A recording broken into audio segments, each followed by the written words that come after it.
Senior صحافی اور تجزیہ کار عرفان صدیقی کے مطابق حقیقت حوال جو بھی ہو، کبھی پنڈت جواہر لال نہرو کا بھارت سیکولرزم کو اپنے سر کی کلگی قرار دینے میں فخر محسوس کرتا تھا۔ دنیا کی سب سے بڑی جمہوریت کا تغمہ سینے پر سجائے پھرتا تھا۔ نریندر مودی نامی تئی مغز اور رونیت شار شخص نے گلی محلے کے اوپاش کی طرح بھارت کے چہرے کا یہ نقاب بھی تار تار کر دیا۔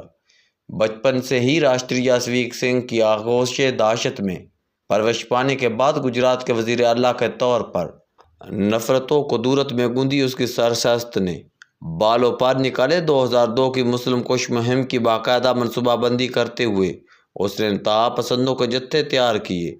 3000 کے لگ بھگ مسلمان قتل کر دیے گئے، ہزاروں کے گھر اور کاروبار تباہ ہو گئے۔ خون مسلم کی اس ارازانی نے مودی کو گجرات کے قصاب کا خطاب دے دیا۔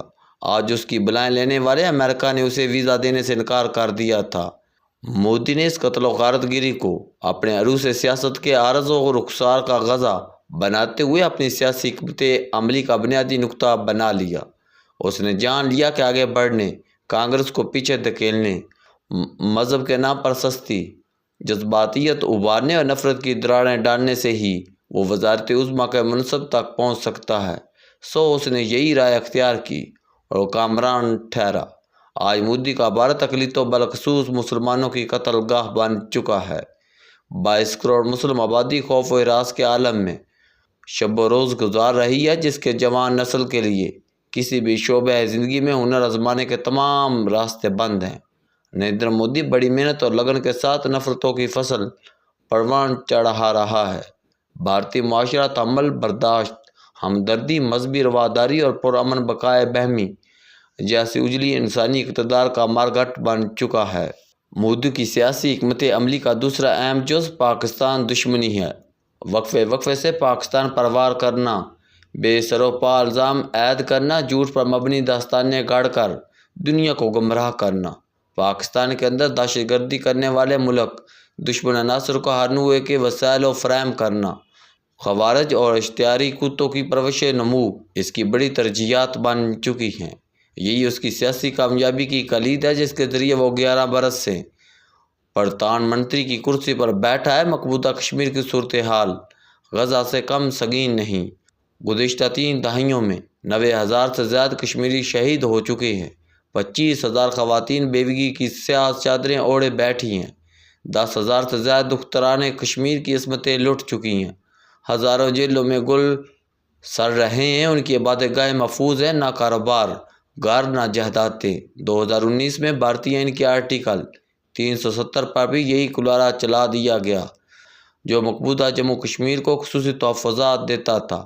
اب وہاں تیزی سے اکثریت کو اقلیت میں بدلا جا رہا ہے۔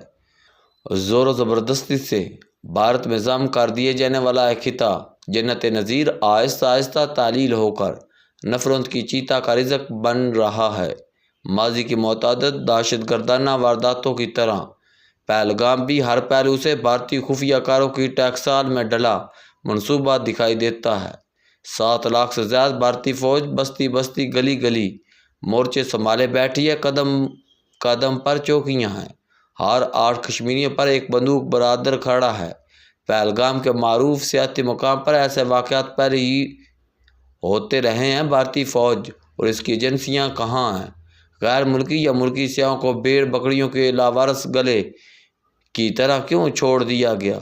بھارتی کہانی کے مطابق صرف 4 دہشت گردوں کو اتنا وقت کیسے ملا کہ وہ سرے بازار ایک ایک سیاح کا انٹرویو لیتے، شناخت کرتے اور بصد اطمینان ان کے سینوں میں گولیاں داغتے رہے؟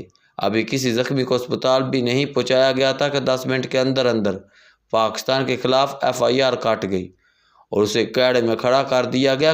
کشمیر کو تقسیم کرنے والی 740 کلومیٹر طویل لائن آف کنٹرول پر بلند و قامت فولادی باڑ لگی ہے۔ تھوڑے تھوڑے فاصلے پر تیز روشنی میں 400 نگاہ رکھنے والی چوکیاں ہیں۔ اس باڑ سے پہلگام کا فاصلہ 200 کلومیٹر سے زیادہ ہے۔ پاکستانی دہشت گرد کون سی طلسماتی اڑان تشتری میں بیٹھ کر آئے اور 2 درجن سے زیادہ سیاحوں کو ہلاک کر کے سہولت کے ساتھ واپس چلے گئے؟ اگر آس پاس کوئی جنگل بھی ہے تو کس قدر گھنا ہے کہ دہشت گرد وہاں خیمے گاڑے بیٹھے رہے۔ تربیت لی، منصوبہ تیار کیا، ریحصل کی اور پھر ہتھیاروں سے مسلح ہو کر سیاحت گاہ میں آئے اور باسہولت واردات کر کے ٹہلتے ہوئے جنگل میں واپس چلے گئے۔ بار بار تقاضا کرنے کے باوجود بھارت ایک بھی ثبوت سامنے نہیں لا سکا جو اس خونریزی کا تعلق پاکستان سے جوڑتا ہو۔